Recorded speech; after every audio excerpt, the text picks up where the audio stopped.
Monsieur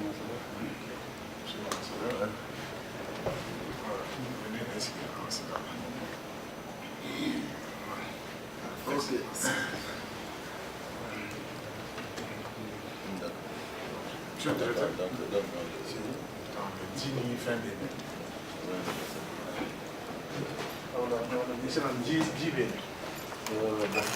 De l'eau. C'est bon,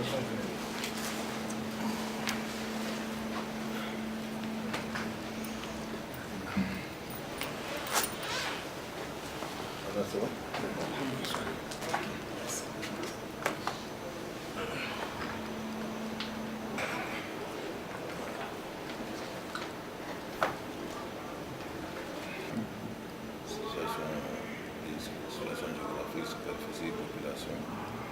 On rappelle les éléments qui ont fait connaître le Mali. D'abord, le Mali, en tant que pays minier, connu à cause de la légende de l'or, qui voudrait que le Mali soit un pays où les pierres brûlent. Donc, maintenant, l'objectif de notre présence ici, c'est justement de mettre en valeur cette dimension de notre potentiel en ressources naturelles. Et donc, à partir de là maintenant, parler de nos bassins, 100 000 km² de bassins. Donc, 5 bassins répartis en deux groupes, comme il a dit ici. Bon, il dit 3 bassins de type intracratonique développés sur une côte continentale normale et 2 bassins de type rift issus de l'emplissage d'un fossé qui a été mis en place au moment de l'ouverture de l'océan Atlantique. C'est correctement dit? C'est correct. D'accord. Minister Sangari, it's an absolute pleasure to meet with you. Thank you for joining us. Thank you. Thank you for It's a pleasure. It's an absolute pleasure. that you done everything for us. No, it's a great opportunity and it's a real honor to have you here. Thank you. Yeah, thank you. Hi, it's an absolute pleasure to meet you as well. Welcome, welcome. Please have a seat. We'll get someone to serve you some coffee. Can we? Café. Yes. Not yet. Not yet. Minister, yeah. Yeah. Minister, Vincent? Yes. Vincent? Absolutely. We'll serve some coffee. We'll start at around 12. We're running a little bit late, but someone will come to give you the microphone. And there will also be simultaneous translation if you want to. Thank you. Thank you. Thank you. Yeah. Do you want to?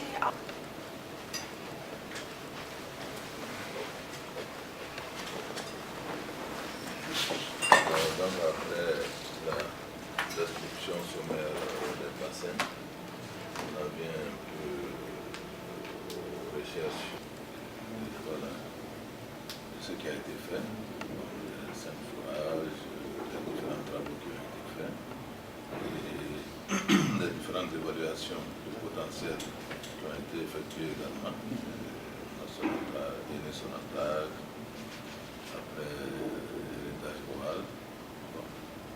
Ce qui sera un peu gênant ici, comme je n'ai pas, il n'y a pas de projection.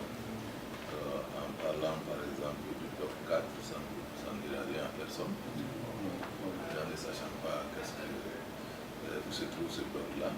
Bon. Comme le bloc 11. Mais je pense qu'une allusion à ce bloc-là est importante parce que ça nous permet de donner des chiffres, voilà, même si c'est des estimations, mais quand même c'est des chiffres importants. 2,7 milliards de barils et 417 milliards de mètres cubes. Bon, ça frappe quoi. Voilà. Et 1 milliard de barils aussi à l'eau. Maintenant, après cette présentation du potentiel, je viens à l'environnement réglementaire, pétrolière et gazière. Après maintenant, l'environnement sécuritaire, voilà, la situation du pays, l'accord, sa mise en œuvre, les avancées, les a quelques difficultés. Et le fait aussi que, bon, depuis le déclenchement de la crise, beaucoup de parties, notamment celles qui sont le siège des activités minières, ont toujours été épargnées. Et puis une bonne offre sont épargnées aussi. Et aujourd'hui, avec les dispositions en cours, il y a fort à parier qu'à court et moyen terme, la situation, même si personne nulle part sur cette planète aujourd'hui ne peut garantir sécurité. Voilà. C'est très bien d'aller rappeler ça. Voilà. Sécurité zéro, là. Ouais, ouais. Il faut que je mette ça parce que... Voilà.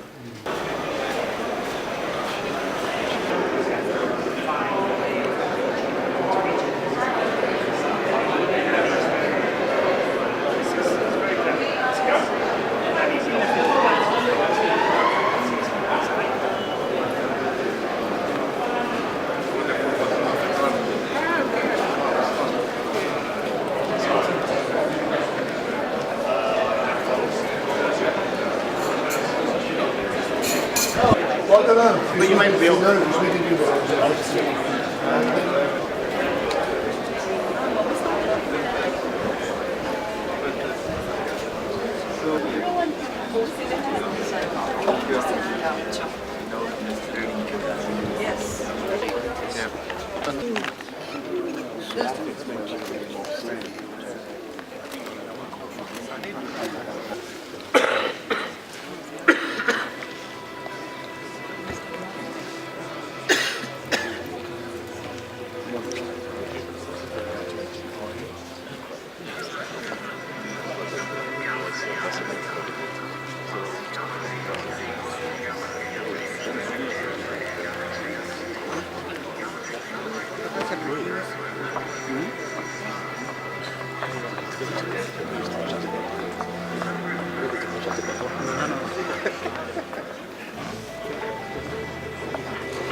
I think we can get right.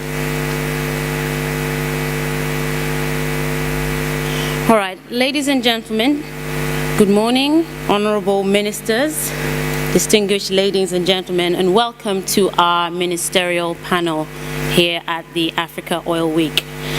Today we'll be looking into how we can operators into our oil and gas industry in Africa, with a special focus on Nigeria, Ghana, Cote d'Ivoire, Namibia, Mali, and also Equatorial Guinea. We'll be hearing from the country's minister as well after the panel discussion. The outlook for the industry as a whole might not be as optimistic as we hoped, but there is still reason to invest in Africa. And that's the message that we hope to pass on today. We have the resources in Africa, but we're still seen as high risk, and I guess that's not surprising. There are challenges. We have poor infrastructure, regulatory uncertainties. We need consistency in our policies. And transparency is a big issue. There's a shortage of skills, currency, volatility, just to name a few. But all those challenges provide us with an opportunity to improve on what we have.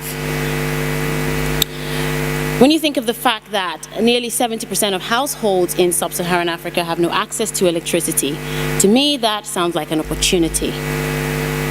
But what we want is we want to get to the point where when we come to these conferences and events and we talk about prospects, challenges, risks, solutions, we want to get to a point where we can go away and focus on execution. Because that is the only way that we will then be able to provide a favorable environment that will attract investors and operators.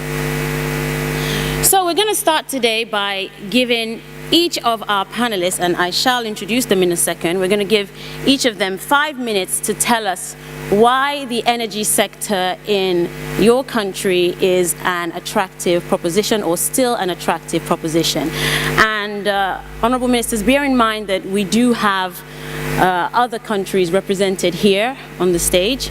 So in a nutshell, if I was an investor, I would want to know why I should be taking a look at your company or sticking my eyes on your country and not the others on the stage. So you will focus on opportunities, challenges, risks, and plans for growth. And then after that, after you have your 5 minutes each, we will then move on to 30, maybe 40 minutes if we have time, interactive session, where I'll be asking you some questions, and I promise to be nice. Gabriel Mbaga Obiang Lima, Minister of Mines and Hydrocarbons from Equatorial Guinea. So that's the plan. Panelists. Ibe Kachiku, he is Nigeria's Nigerian. Welcome, sir. And just next to him, we have Honorable Boache Ejako. He's Ghana's Minister of Energy. I promise also not to be too nice to him because I'm actually half Ghanaian. Côte d'Ivoire's Minister of Petroleum, Energy and the Development of Renewable Energy. And we've put him right next to Honorable Ejako because now that the maritime border disputes between your two countries is a thing of the past, we thought it would be nice if you sat together. So you can shake hands. Fantastic. And then we have Honorable Obeth Kanjode. He is Namibia's Minister of Mines and Energy. Unfortunately, Honorable Kanjode, I don't have Namibian blood, but welcome anyway. He is Mali's Minister of Mines. Welcome. A round of applause, please, for our Honorable Ministers. So as I said, I'm going to give you 5 minutes each, and we humbly ask that you stick to the 5 minutes each. In spite of the many challenges that we face in Nigeria's energy sector, from the issues of transparency to regulatory uncertainties, why should investors and operators in this room stick their eyes on Nigeria? Thank you very much, my colleagues, distinguished ladies and gentlemen. First, let me say that in terms of why investors should look at Nigeria as a positive proposition, the reality is that investments in the energy sector starts with the resources. Investors don't just flock to a country because it's a beautiful country. Otherwise, South Africa probably will have the highest levels of investors in the upstream sector. The reality is the assets that are important. And I think Nigeria is blessed through no making of ours, but through the making of God, with very vast resources that are waiting to be explored. In terms of oil availability, huge reserves, enough to last about 30 years, and in terms of gas, enough to last at current production for about 60 to 70 years. So when you take the resource out, the issues therefore are what are the policies. And historically, yes, we've struggled with transparency issues, governance issues and all that. But that's something over the last 2 years we've been very bullish in terms of correcting. And beginning with all the transparency we saw in the parent oil company NNPC to those in other parastatals, we focus systematically on making the accountability to Nigerians a key hallmark. And once you do that, you begin to get into the transparency index positivism that most countries want to look at when they invest. Returns on those investments in Nigeria are absolutely bullish, and that's why most of the major oil companies focus on Nigeria, despite all the difficulties, the security issues, the militancy issues, and historically some transparency and governance issues. But the returns are very bullish in the 25 to 30 to 40% type category. And one of the things we're doing increasingly is to look at the fiscal models and ensure that while retaining those buoyancies, obviously returns to the government are key. But let me say this. I think for me there are three critical issues in investments in Africa. The first is a government role. Historically, government has played a very monopolistic role, both in terms of controls of acreages and in terms of controls of infrastructure. We're beginning to open that up in Nigeria. For the first time, we're looking at third-party investments in our refineries, which haven't happened for a very long time. That's beginning to come to completion, hopefully at the end of this year. We're beginning to look at a lot of private sector participation in pipelines, infrastructures that are essential to enable private sector opportunities grow, but more important, are essential to open up the leverages in this sector. But when you talk of investment, let me also say that. Thank you very much. Thank you, Didi. Colleague ministers, ladies and gentlemen. Why Ghana? We must situate this in a context of our political framework for governance. Stability. Ghana has had 7 successful elections in the past 24 years without a hitch. Even though we are a young oil-producing country, 10 years old, we have set ourselves the objective of making Ghana the most business-friendly country on the continent. Following from this, and with respect to the oil and gas industry, we want to pursue an aggressive regime of exploration and development. The Jubilee fields represented at that time the 15th largest oil find when it was done. We want to repeat that success. And in so saying and in so doing, we have to create an enabling environment that is stable, predictable, to provide investors with a certainty of action over the long haul. Because it is the stability, the predictability that gives them the latitude to look forward over the long-term investment. In so saying and in so doing, we have enacted a new policy on exploration and production, Act 919, which is the foundations of our transparency, where oil blocks will now be done through competitive open tendering. No longer will a minister be able to simply give out blocks. 919 established a clear, transparent environment that needs to help with investors. Next is the reduction in uncertainty.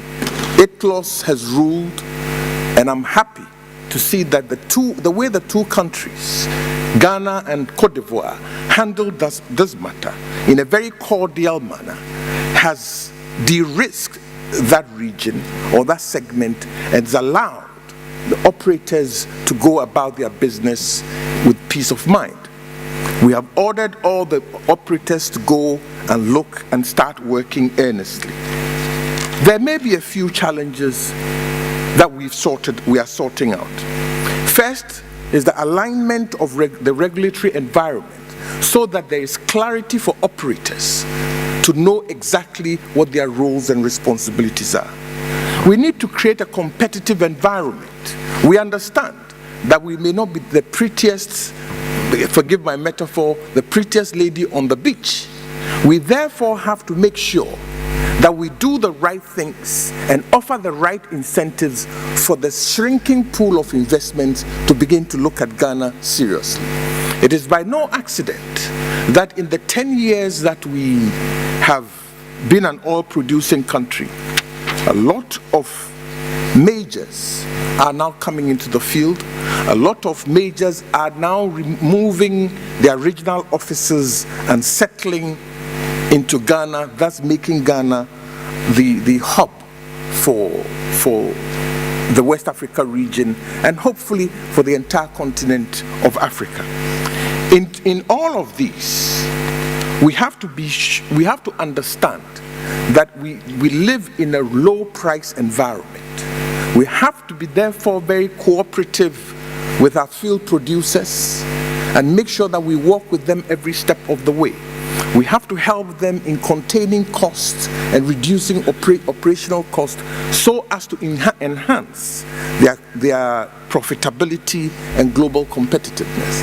I believe that it is in doing these things and doing them right that makes Ghana, even though we are not the most endowed, we will create a very friendly, a very competitive environment through a regulatory environment, through legislation, and through the various acts that we've put in. The environment in Ghana is stable, the fiscals are predictable. That will give you certainty in the long-term planning that you have to do for an industry such as the oil and gas. Thank you very much. Very much, Honorable Minister. We'll now call on His Excellency Thierry Tano to tell us what Cote d'Ivoire... Thank you very much, ladies and gentlemen. Although my country speaks French, I'll do this presentation in English. Dear colleague, ladies and gentlemen, talking about Cote d'Ivoire attractiveness in 5 minutes is a challenge. It has not started yet, but so I got a few more minutes. Thank you very much. So why Cote d'Ivoire? Cote d'Ivoire because you know, we're part of strategic locations in West Africa where in relation to the region, we're part of the West African Monetary Union, a currency, as you know, strong currency pegged to the euro. We also are a member of the economic community of West African states, among others. We have a strong diversified economy, which relies on a lot of diverse product, agriculture, but also oil and gas resources. We have a very stable business environment, and we're a regional hub to many, such as the African Development Bank, the international coffee and cocoa organizations. A lot of European financial institutions have their hub there. And we also benefited from a very strong national oil company, Petrosi, whose staff is coming with us, which I would like to greet also. Why also Cote d'Ivoire? Because we're part of a very attractive sedimentary basin, which is very active in the oil and gas sector, with oil fields such as the Baobab, Espoir, and Foxtrot that are in productions. We have very high quality data on our sedimentary basin, 3D data. As I said, very clear and strong access to our data room with Petrosi, our national oil company. And we have a fully integrated gas market into our electricity production.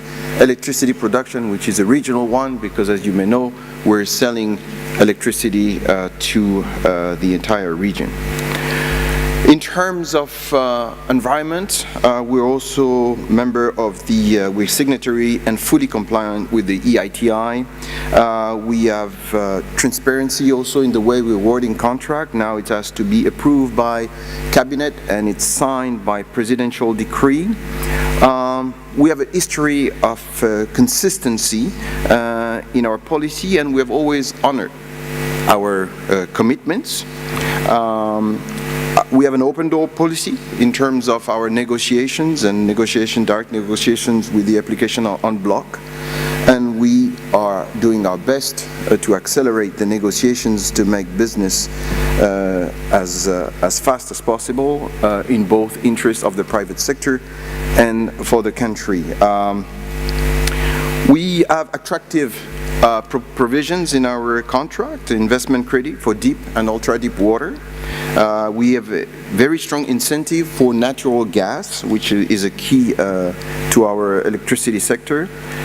We do have tax and custom exemptions and free convertibility and export of currency, which is extremely important for investors that you are, with stability clause.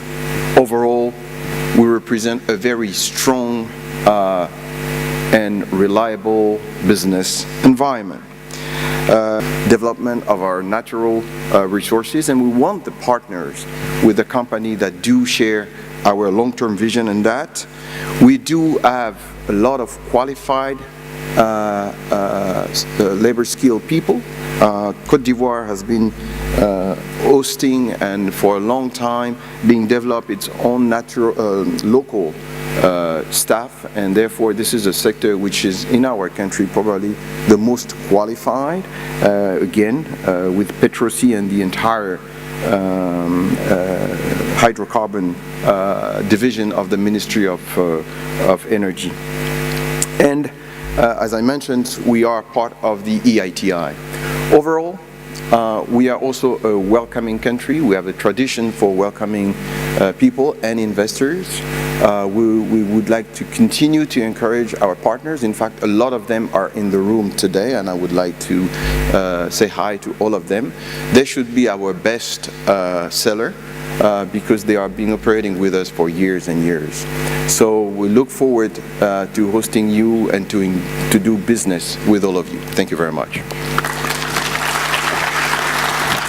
Thank you very much, Honorable Minister. Now we shall have here, especially given that we have proven reserves just next door in Angola.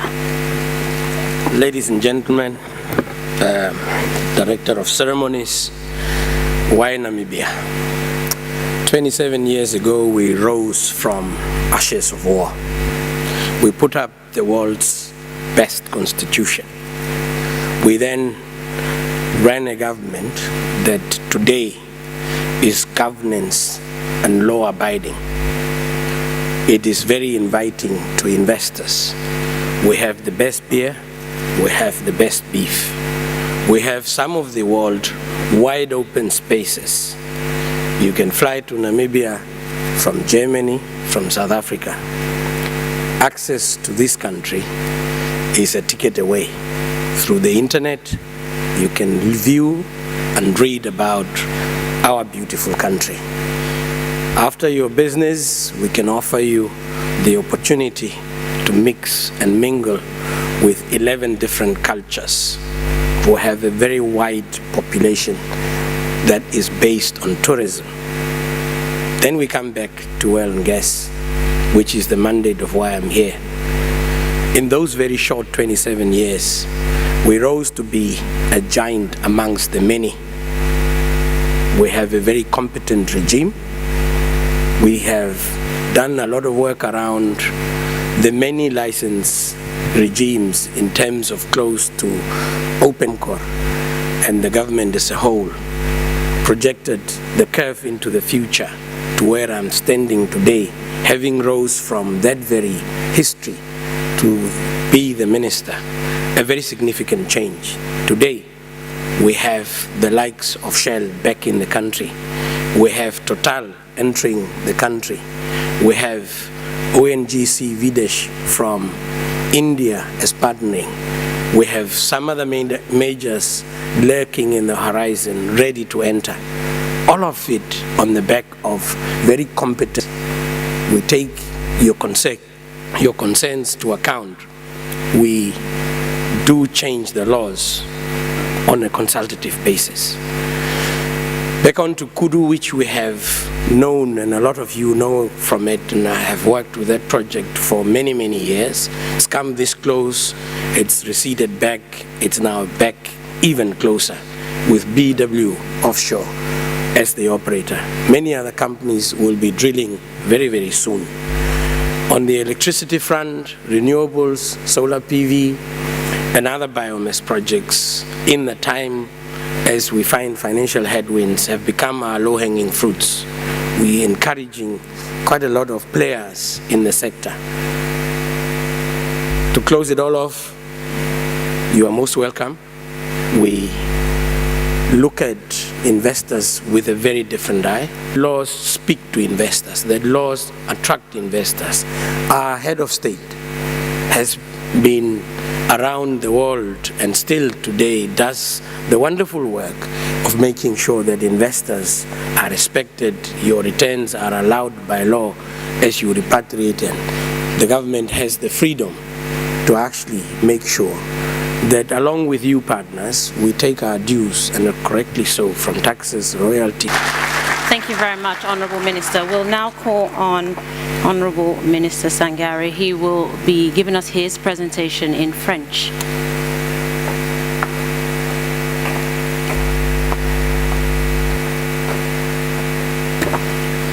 Merci beaucoup, mesdames et messieurs, bonjour. Le Mali représente deux petites exceptions aujourd'hui. Bon, je m'exprime en français, quand tous les autres se sont exprimés en anglais. Je parle au nom d'un pays qui n'est pas encore producteur de pétrole et de gaz et qui voudrait le devenir. Pourquoi le Mali? C'est parce que le Mali, en tant que grand pays minier, refuse de rester seulement dans l'or. Pourquoi le Mali? Parce que le Mali est un pays qui a 900 000 km² de bassins sédimentaires et comporte parmi ces bassins un bassin gazier qui compte parmi les plus grands du monde. Pourquoi le Mali? Parce que le Mali est un pays qui sort d'une grave crise qui a affecté beaucoup d'aspects de son développement et qui a décidé, en sortant de cette crise, de diversifier son économie en mettant en valeur l'un de ses principaux potentiels, à savoir le potentiel en hydrocarbures. Pourquoi le Mali? Parce que les 900 000 km² des bassins sédimentaires que nous avons et que nous avons découpés en 41 blocs comportent des blocs sur lesquels nous avons fait des investigations. Et sur un seul bloc, on a mis à jour des ressources de l'ordre de 2,7 milliards de barils et 417 milliards de mètres cubes de gaz. Pourquoi le Mali? Parce que nous savons que malgré la crise que notre pays a connue, le Mali est l'une des démocraties les plus ouvertes de l'Afrique. Toutes les libertés sont consacrées au Mali et aujourd'hui, les investisseurs qui évoluent dans le secteur minier pourront l'attester. Malgré la crise que nous avons connue, le secteur minier et partiellement le secteur pétrolier ont été épargnés. Pourquoi le Mali?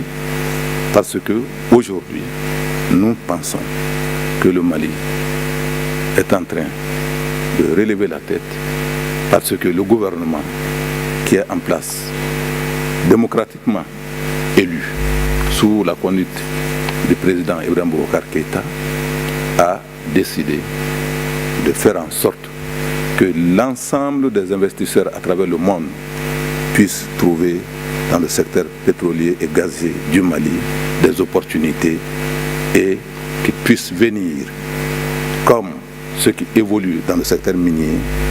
Ils bénéficieront d'un environnement réglementaire et législatif attractif et d'un environnement sécuritaire approprié. Il est vrai que personne ne peut garantir l'insécurité zéro nulle part sur cette planète. L'insécurité résiduelle que nous connaissons et que tous connaissent sur la planète ne peut en aucune manière être un frein aux investissements. Pourquoi le Mali? Parce que aujourd'hui, nous avons en place un environnement législatif et réglementaire des plus attractifs. Nous faisons l'effort de coller en temps réel à l'environnement du secteur pétrolier et du secteur gazier. Pourquoi le Mali? Parce que nous avons mis en place un mécanisme, une administration spécialement dédiée à la promotion de la richesse pétrolière et gazière dans notre pays, dont le directeur est ici et demain, de 10h45 à 11h45, fera un exposé détaillé sur les différentes données techniques qui caractérisent les bassins sédimentaires de notre pays. Pourquoi le Mali? Parce que justement, le Mali veut entrer dans le cercle de ceux qui produisent du pétrole et du gaz, dont les représentants sont ici. Pourquoi le Mali? C'est parce que, assis de la même manière, je voudrais représenter un pays qui se trouve dans la même situation, c'est-à-dire un pays producteur de gaz et de pétrole. Et pourquoi le Mali? c'est pour valoriser la deuxième dimension de la légende des ressources naturelles du Mali, la première légende qui a été écrite au Moyen-Âge par des chroniqueurs qui disaient que le Mali, c'est le pays où l'or coule comme dans un ruisseau. Et les populations du nord du Mali disent que le Mali, c'est le pays où les pierres brûlent. Alors ces pierres qui brûlent, ce n'est autre chose que des substances fossiles, donc de l'hydrocarbure.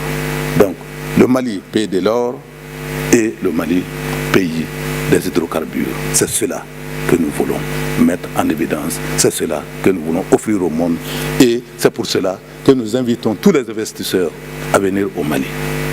Ceux qui y sont pourront témoigner qu'au Mali, la sécurité est presque garantie pour tout le monde, sauf la partie que nul et nulle part ne peut garantir à personne. Et l'occasion prochaine, ce sont les journées minières et pétrolières que nous organisons les 21, 22 et 23 novembre prochains. Donc, j'invite tout le monde à y venir. Merci. Thank you very much, Honorable Minister. Now we shall move on to an interactive session. I think we have probably 30, maybe 40 minutes for this. I shall start with Honorable Minister Kachiko, since he's sitting right next to me. I want to talk about some of the existing projects that we have going on right now, and the track record that we have in our countries. We know that Nigeria has set itself a target to be self-sufficient in the refining of petrol by 2019, and you actually mentioned to a colleague of mine in an interview recently that you would resign if you were not able to achieve that goal by 2019. Do you still stand by that, and just how close are you to achieving this?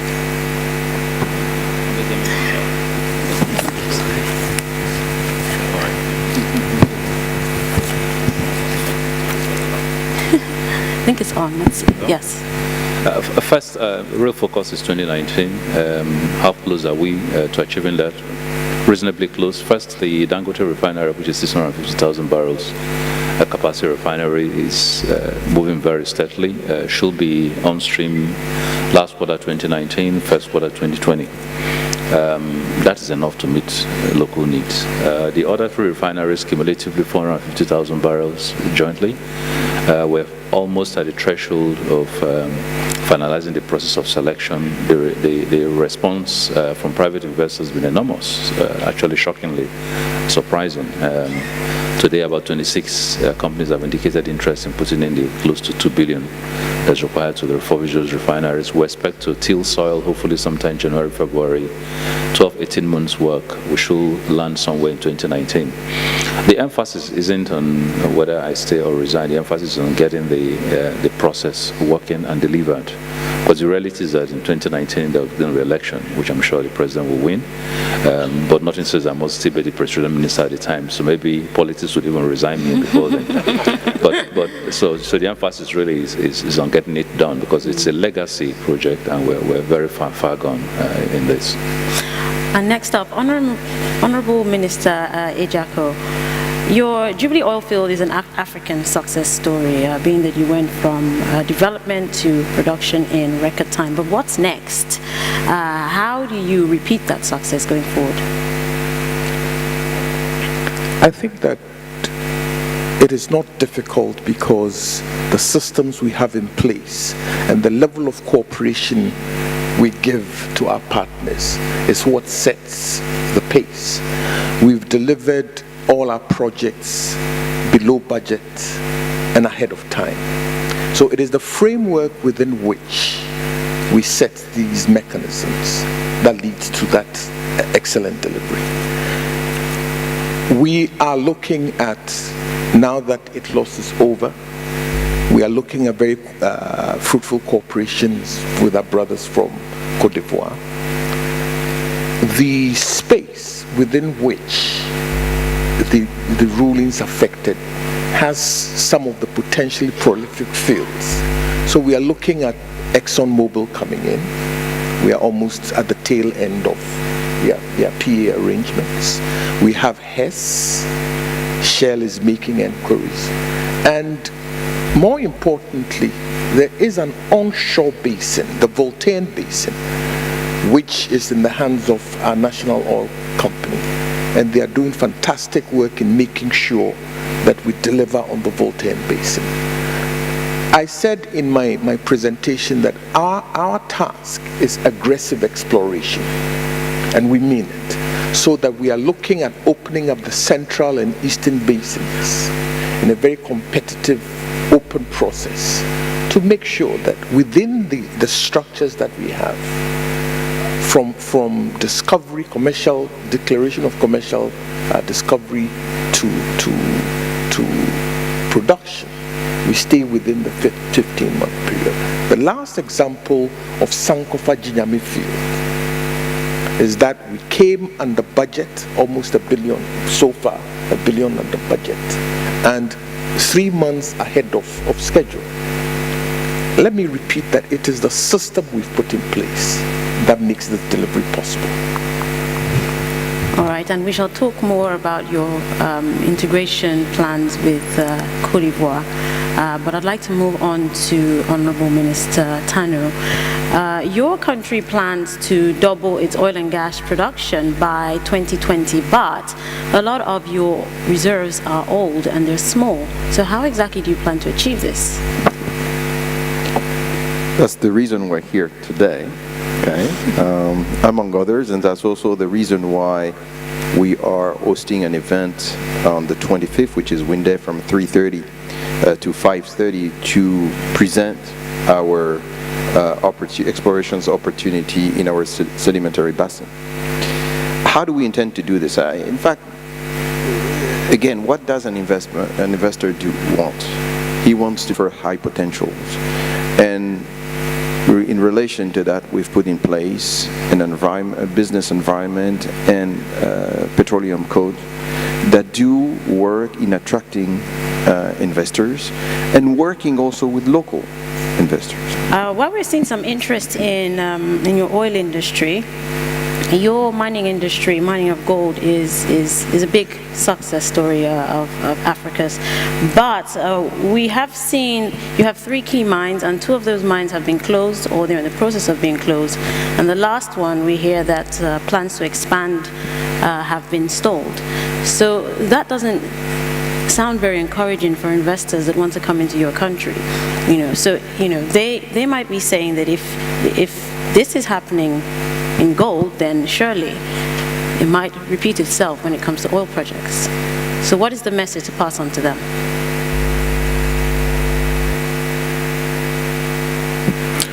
Merci beaucoup. Je vais d'abord rectifier. Au Mali, il n'y a pas une seule mine qui ferme comme ça.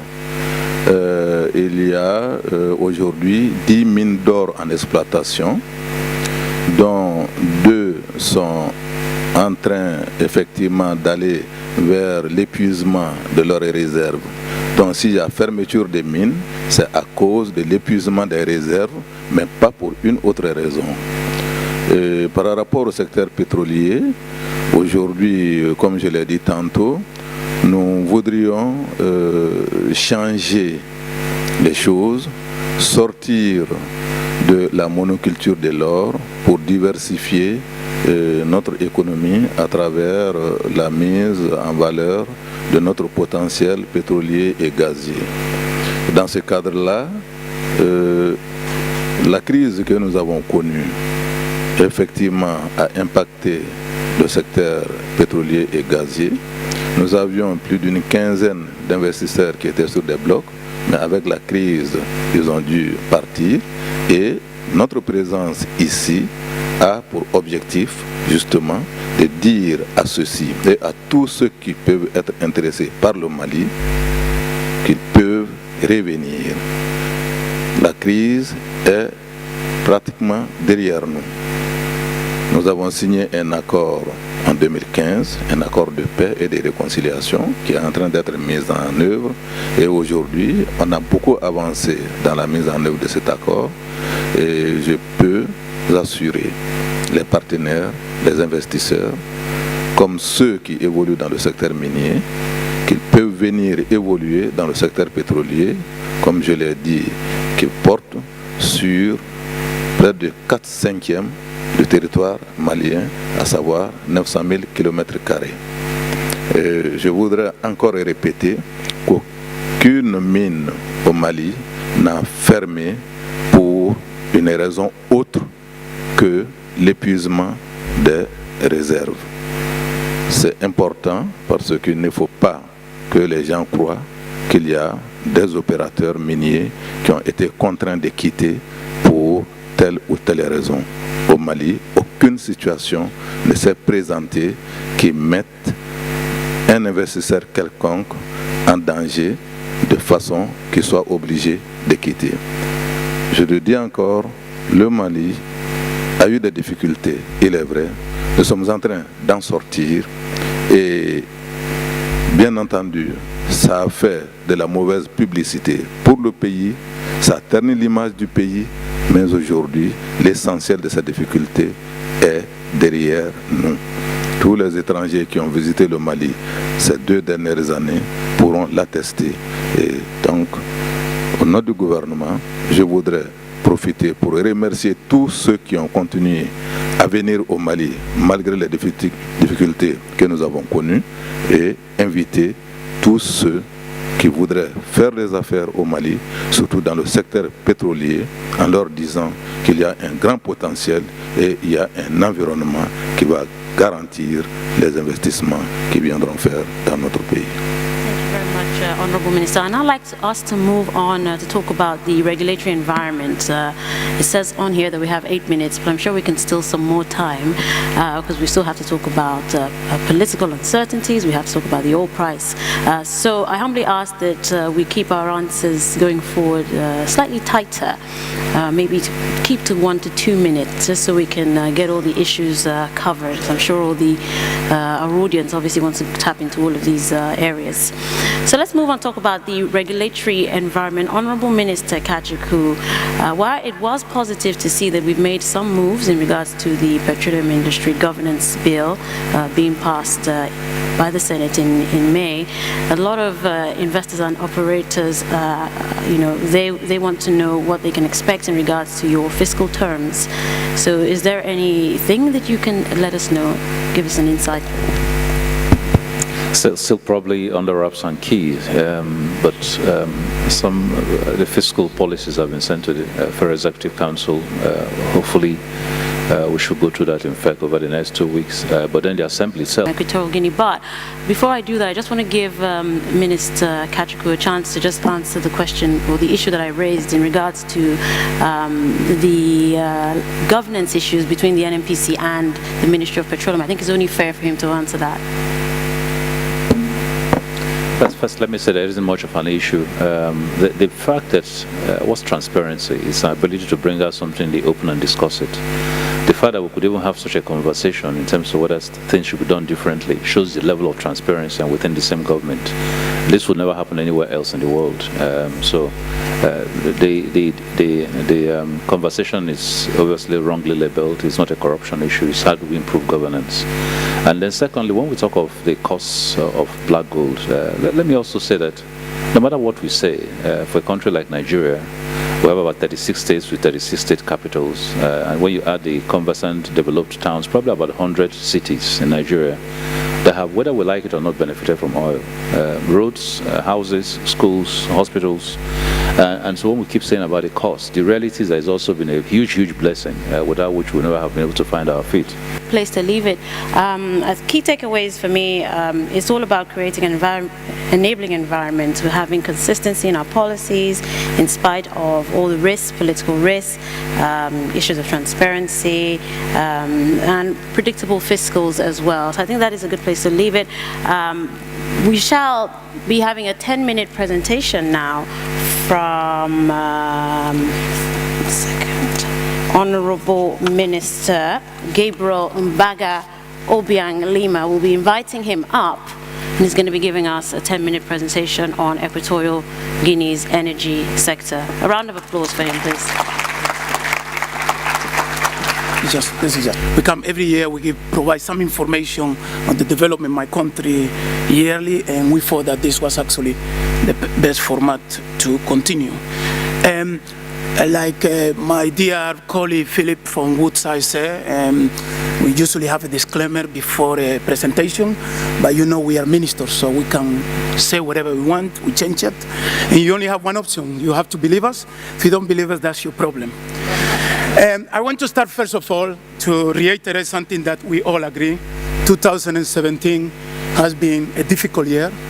It has been the same in 2018, but we do all agree that there is something in the air. There's some difference, and this could be what some people call it rebalancing, they could be call it adjustment, and even some people call it pollutions, but there's something in the air.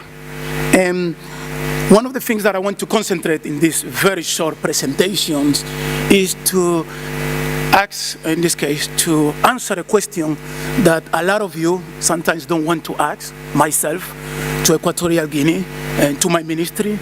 And the question is, why did Equatorial Guinea join OPEC?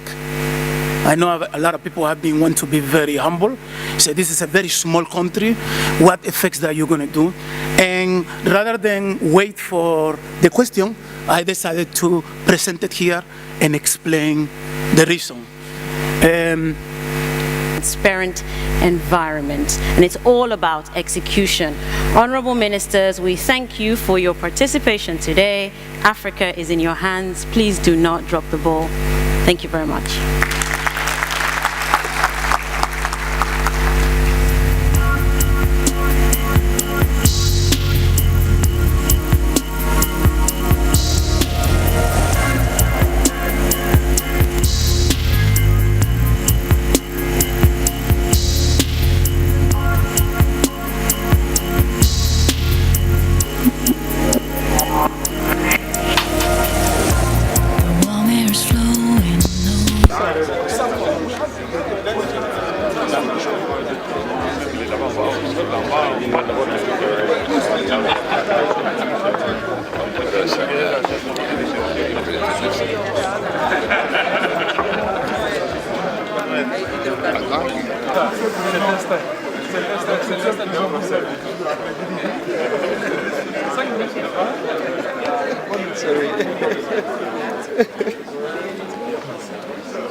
We came in and looked at how do you really economically impact this.